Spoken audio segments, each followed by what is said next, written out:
Hey, good morning, Mike. It's Thursday here over at your house.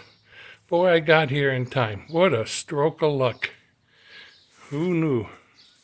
I walked into the garage and I go, what's that sound? And I looked over here. Yes, it is. Your hot water heater sprung a leak. So what I did, if I shut the water off on top, that valve is off, and I'm draining it down, going down the driveway.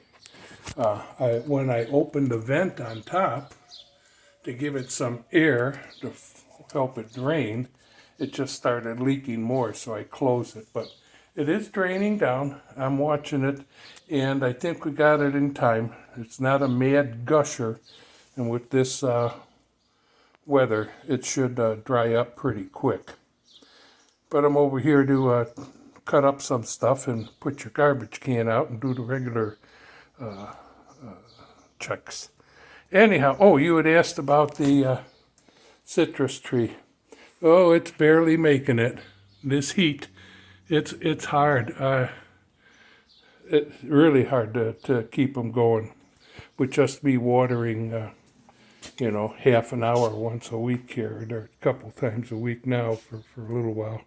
But anyhow, that's where we're at. Other than that, everything is doing just fine. And we'll talk to you later.